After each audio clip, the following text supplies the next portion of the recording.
Picture this. You buy a concert ticket for $120. The night arrives, and you feel terrible, headache, exhausted.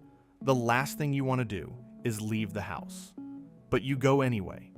You sit through 2 hours of a show you're not enjoying, feeling worse by the minute. Why? You already paid. Staying home would mean wasting the money. Or this one. You've been renovating a car for 3 years. You're $8,000 deep. A mechanic tells you it needs another $4,000 of work. And honestly, even after that, it still won't be worth what you've put into it. But you pay the $4,000 anyway, because you've already spent $8,000. Stopping now would mean all of that was for nothing. Or the gym membership, the subscription you forgot about, the investment that keeps dropping, the business idea you know isn't working, but you've already put so much time into it that you can't bring yourself to walk away. Every single one of these is the same mistake. It has a name. And once you understand what's actually happening in your brain when you make it, you'll never look at a financial decision the same way again. I want to tell you about Sarah. Sarah is 38. 2 years ago, she invested $15,000 in a small tech startup, a friend's company, something she believed in.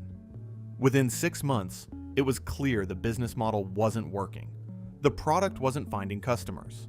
The founder kept pivoting. The money was quietly evaporating. Her financial advisor told her to cut her losses. Her gut told her the same thing.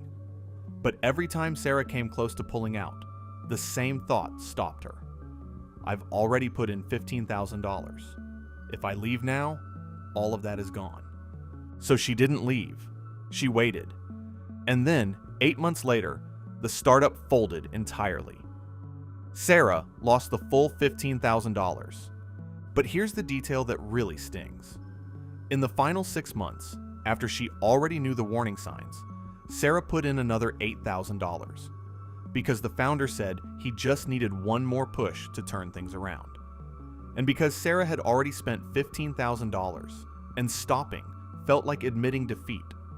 By the end, she had lost $23,000. Roughly $8,000 of that came after she already knew she should stop. Sarah is not reckless. She's not naive. She's a person who got caught in one of the most well-documented cognitive traps in all of behavioral economics.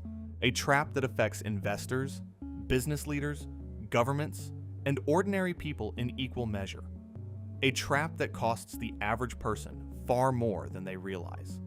Not in a single dramatic moment, but slowly, quietly, decision by decision, across an entire lifetime. That trap is the sunk cost fallacy, and understanding it is the difference between financial decisions driven by reason and financial decisions driven by the past. Here is the most important sentence in this video, so I want you to actually hear it. The money you have already spent cannot be recovered. It is gone.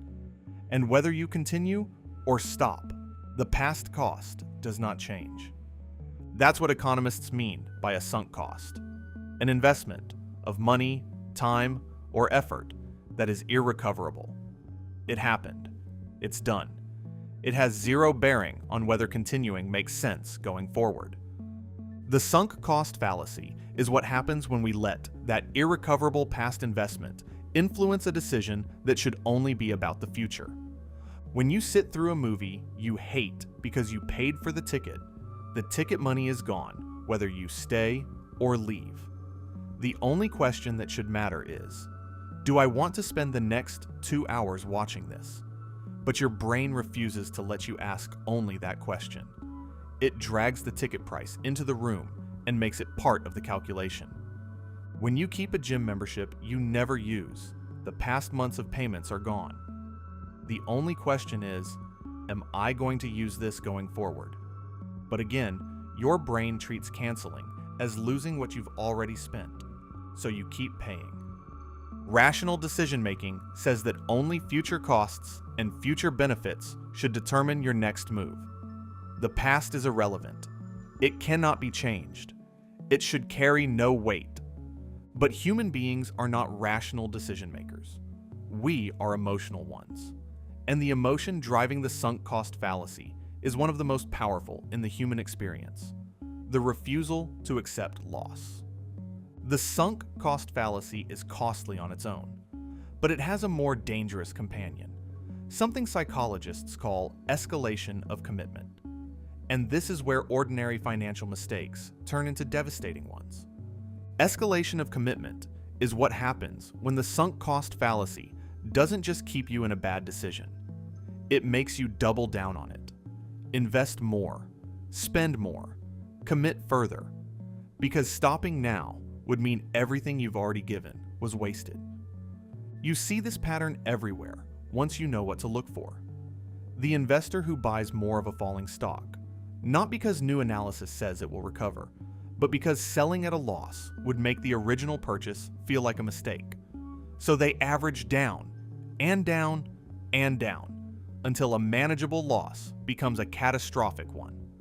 The entrepreneur who pours personal savings into a business for a third year running, not because the fundamentals have changed, but because they've already sacrificed so much that they can't psychologically justify stopping. What started as a $30,000 investment becomes a $90,000 one. The business eventually closes anyway. The homeowner who keeps renovating a money pit, project after project, because they've already spent so much that selling now would feel like admitting the whole thing was a mistake. In every single one of these cases, the person making the decision is not stupid. They are not irrational in the rest of their lives. They are caught in a psychological mechanism that was, like most of our cognitive biases, actually useful for most of human history. Persistence is a survival trait. Not giving up when things get hard is how our ancestors built tools, learned to hunt, formed communities. The brain that quits too easily does not survive. So evolution wired us to push through resistance, to honor commitment, to keep going.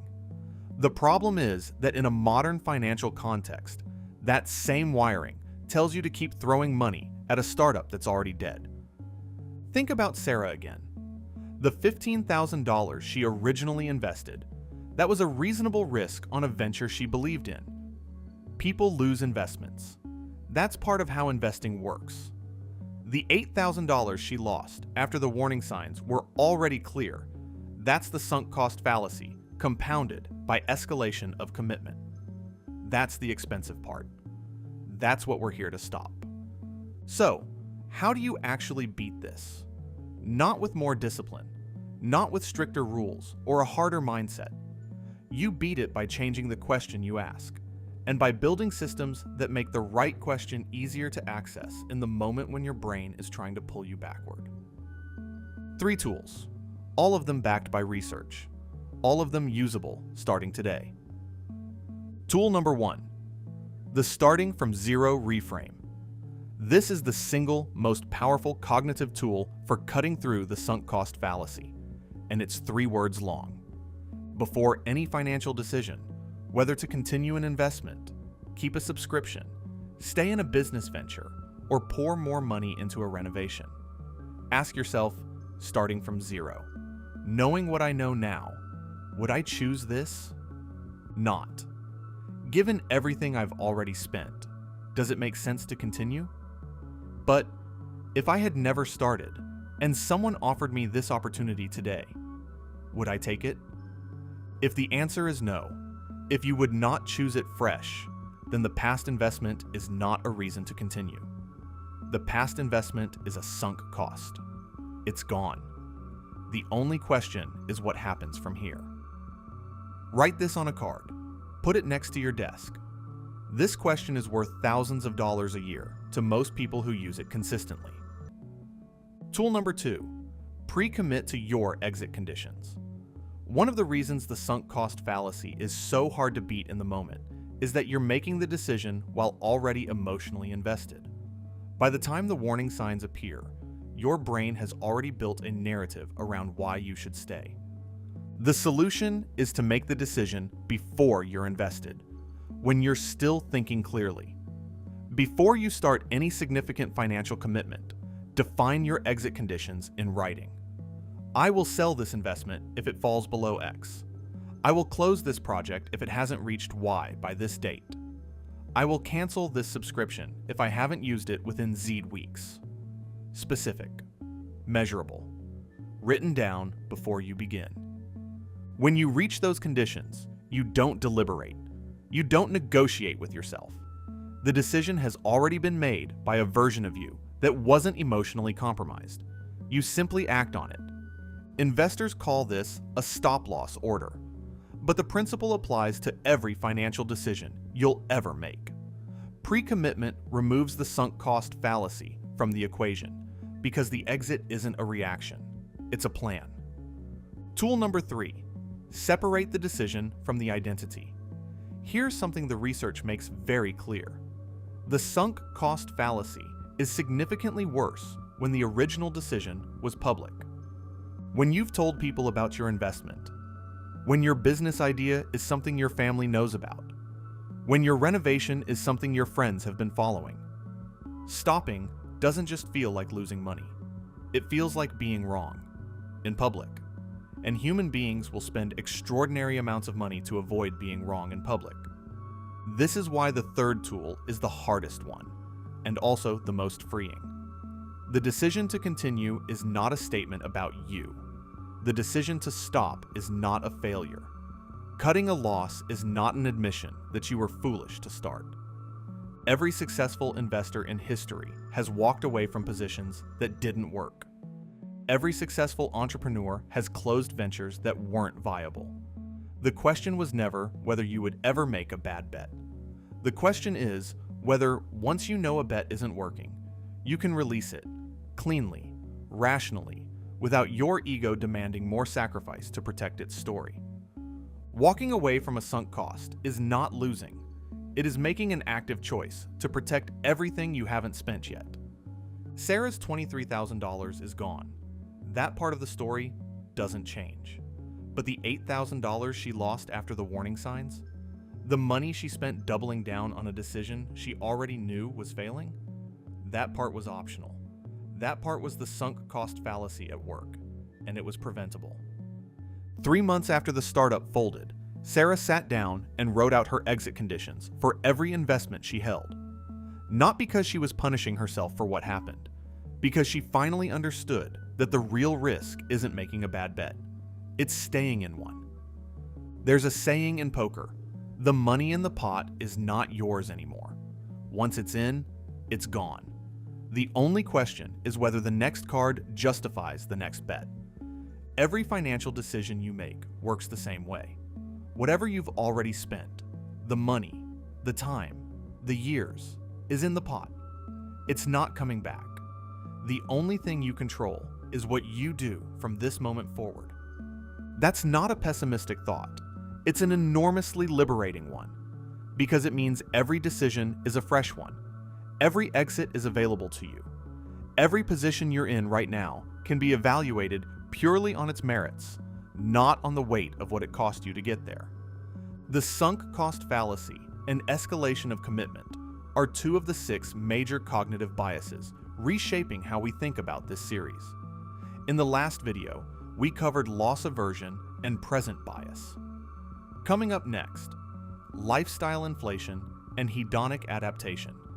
The reason that no matter how much your income grows, your savings rate stays exactly the same.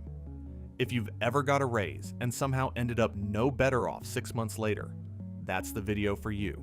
Subscribe so you don't miss it. And if today's video made something click, share it with one person you think needs to hear it. That's how this channel grows, and it's genuinely the most useful thing I can ask of you. I'll see you in the next one.